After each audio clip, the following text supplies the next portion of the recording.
Hey guys, it's Allie from Little Hill Homestead. I hope you're having a fantastic day today. Today we are bringing you the final recipe, and I know it's not a cookie, so don't give me anything on it. Just give me a little grace. Today's recipe is the last day of our cookie platter cookie challenge, but to make it something interesting to put on your tray that is not a cookie and not fudge, we are making homemade caramel corn. I mean, come on, look at that. Oh yeah. It's super duper easy. I think it took us less than, I'd say 15 minutes from start to finish to make it.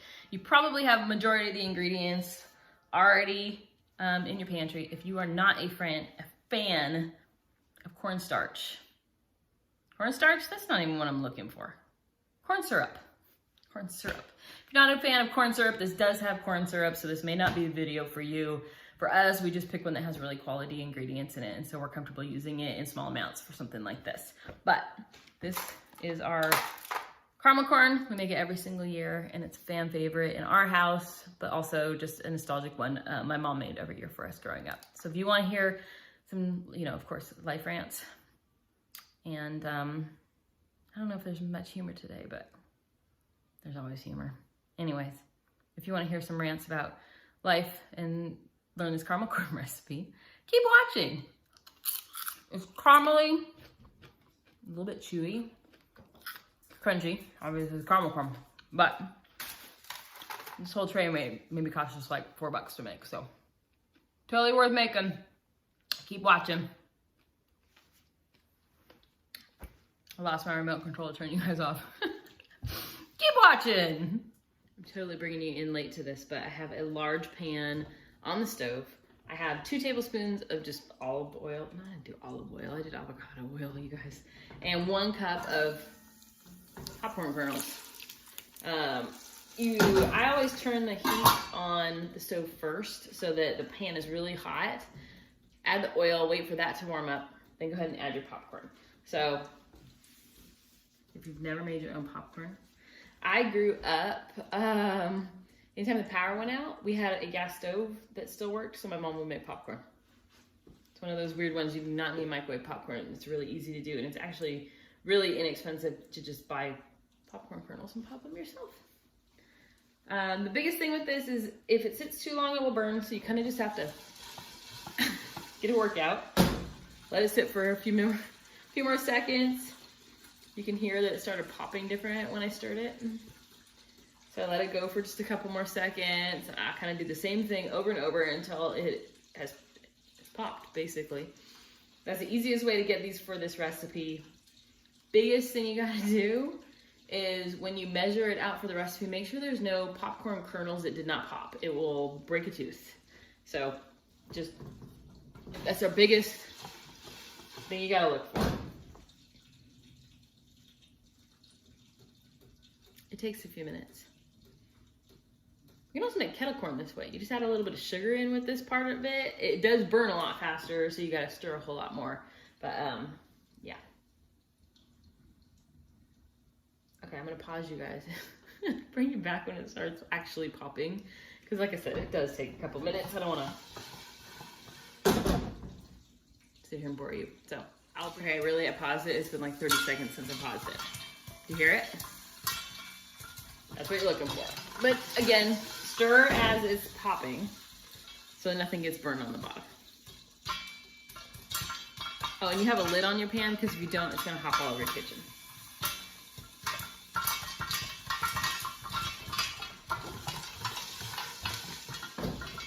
For our recipe, we need 8 cups of popcorn, not salted or anything like that. You could probably buy like the bagged popcorn that's unseasoned and unsalted and stuff, and it would totally work. This is just how I learned to do it, and it's cheap.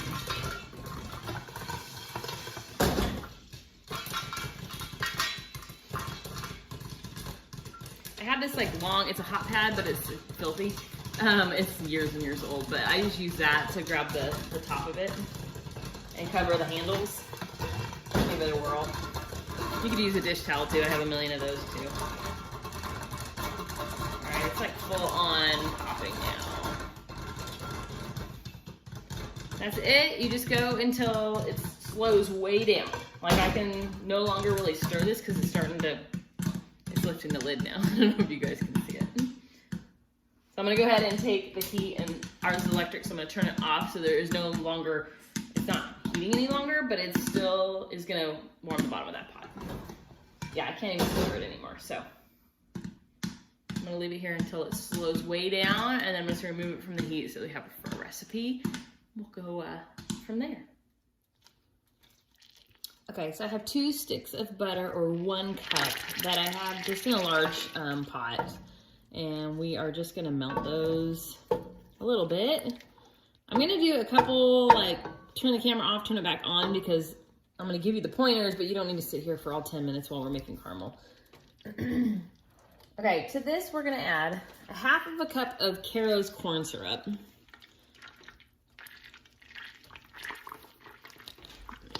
Scraper. I picked a scraper that doesn't reach the bottom. Awesome. It's good enough. Alright, so we got that in there. And then I have 2 cups of brown sugar. This is our homemade brown sugar, store-bought, whatever you got, it's fine. And then I'm gonna add 1 tablespoon of salt to this. Just stir it up a little bit before I add that salt. This is unsalted butter. You can use salted as well. So this, I'm using Himalayan salt. You can use table salt or whatever as well. Okay. I'm gonna warn you guys as I'm getting this started. Hot sugar is literally like the hottest substance. So this is not a recipe you want to do with your kids. Or definitely don't even want them probably in the kitchen when you do this. It's just very, very hot. There's one point of this recipe where we are gonna add vanilla to it, and even though it's off of the burner at that point, when you add the vanilla to it, the alcohol reacts with the heat of the sugar and it pops pretty good, and my mom got burned severely bad on her neck and chest when she did that. So just don't have kids around, and just, you know, be wise with this one. It's really not like a dangerous recipe, but as long as you're on it and you're paying attention, you should be good. But I would not make it with kids. Okay, so what we're gonna do is, you see it's starting to bubble. We are gonna set a timer for 5 minutes, and then I'm gonna bring you back. But all you're gonna do right now, let it boil.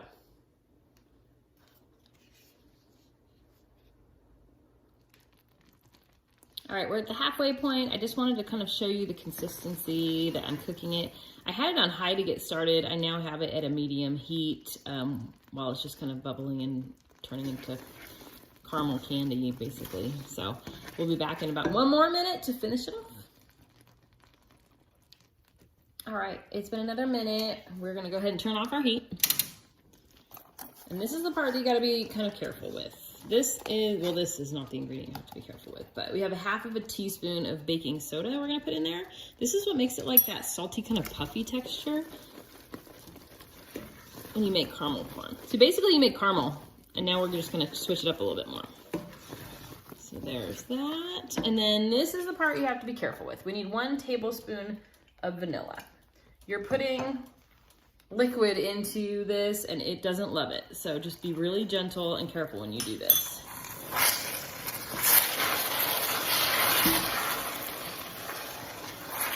Okay, it goes away pretty quickly, but you just don't want it to pop on you. Like I said, that will give you instant burn, blistered skin, and we don't want that. So, all right, there's our caramel. I'm gonna turn you guys around to the island and show you the next step.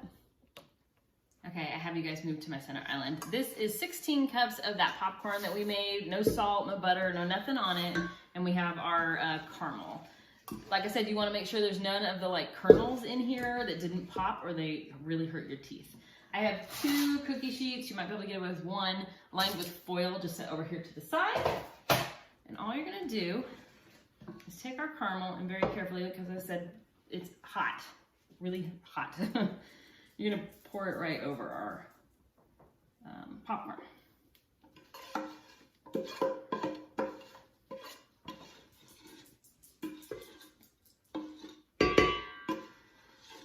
Sorry, this pot is heavy, so this is not the best angle, but that's what you're gonna get from me today. Let me get this out of the way a little bit. All right, and all you're gonna do now is stir it. So this popcorn my mom would make, I don't remember what stories I've told you and what I haven't, but I was raised by a single mom and we didn't have a lot of money at all. My dad left when we were young and he just left us with no child support or anything at all. And so she did the best she could with us, but at Christmas time, you know, any single parent struggles at Christmas time. It's a lot of pressure with 3 kids to provide not only food and shelter and the normal things, but to try to do gifts and trees and stuff. But this was something that it's reasonably priced that she would make for our teachers or other, you know, some people give fudge like we taught you guys, but this was one that she would give. And we'd make batches and batches and batches and batches of it, I feel like, growing up. It was just one of those, you always had it at Christmas time type of a thing. So we're just continuing to stir, get all that caramel distributed on your popcorn. So you have 2 options on this one. You can leave it like this, which is how I prefer it and how I grew up eating it. The other option you have, well, not like this, we're gonna put it on the cookie sheet. If you like crunchy caramel corn, you can pop it in a 250-degree oven for 15 minutes and you stir it every 15 minutes. I would just do 15 or 30 minutes. I wouldn't do longer than that, but all you're gonna do is dump it onto, I'm gonna do it on one, it's gonna fit. Save the other one for the other cookies I have to make for you guys today. This bowl is metal, that was dumb of me because now it is hot, so I'm just grabbing only the edge. All right. So you're just gonna spread it out on the cookie sheet. And this is just so that it can cool. It's cold outside today, so I'm probably just gonna set this outside on our screen porch to finish cooling. I don't even know if I can grab this with my hands to get it off the spoon because it's so hot, but it's gonna thicken up really, really quickly. So here is our caramel corn. I'm gonna go set it outside, you guys, and then I'll bring you back as soon as it's cooled completely so that I can show you the final product. Ooh, and I'm so excited because I got a remote control so I can turn you guys off and on. Okay, let me tell you a little story. We did not do Elf on the Shelf when our children were small, but this showed up, I don't even know honestly where we got it from, and it's like a super vintagey, antique-y one, which we love. So I thought, oh, it's gonna be super cute to stick around the house, right? As you guys know, we have adult children, and so for years now, this has become a game that first, it was my husband and one of our kids would hide it back and forth, but we basically play hide and seek. So while I was paused, somebody stuck this on the island. It's gotta be my husband because most people aren't at home today.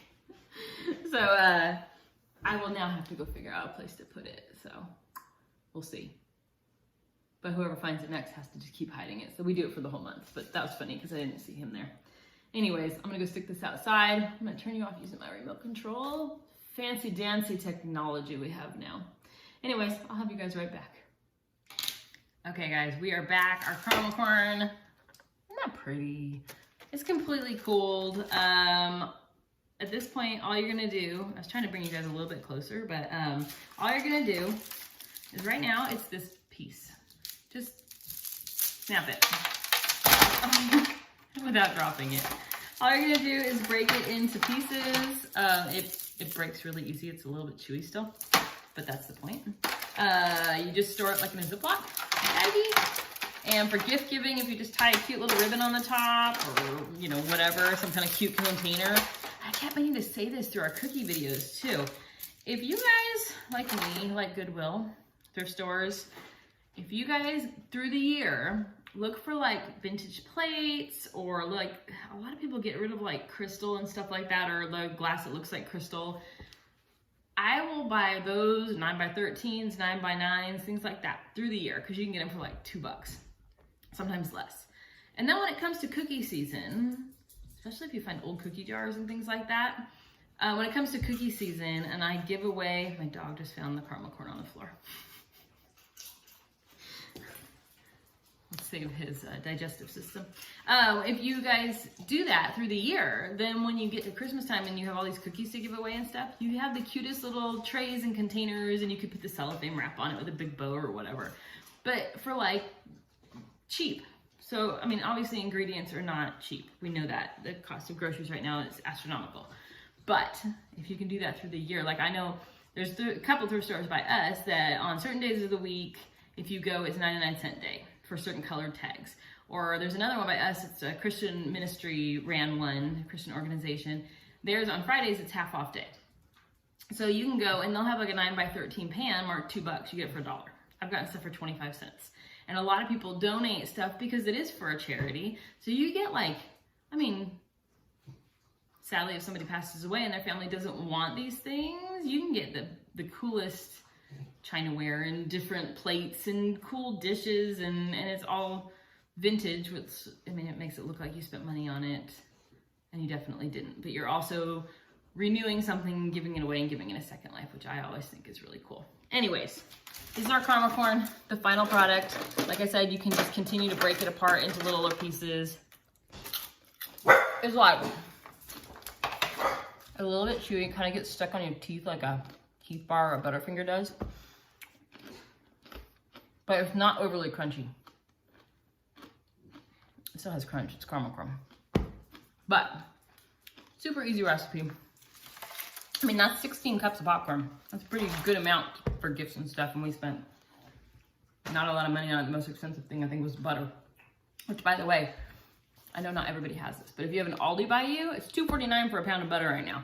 So I go and stock up and I put it in our freezer, and then we just pull it out as you need it. You can freeze butter for like ever. So I just buy 6 at a time. You know, Sam's Club and Costco do that too, but I buy them whenever they're on sale, freeze them, then I just pull them out as we need them and just defrost them in the fridge. You would not know the difference. So, oh, this is my last little rant. It's not a rant. I was only telling you guys that I was raised by a single mom because it made me a big part of who I am is because of the situation I was raised in. And that's all of us, right? But for me, my mom taught me not only how to cook and keep a clean house, how to sew and make my own clothes and quilt, decorate, paint walls. I also learned from her because we didn't have money, so you couldn't hire handymen. I know how to install a dishwasher, a garbage disposal. I can change a light fixture. Like, I mean, I'm not gonna put my own roof on. I might try, but my husband would probably stop me. But just, I wasn't trying to have a pity party, is all I'm saying. I am a very, very strong person, and I know a lot because of her and the situation we were in.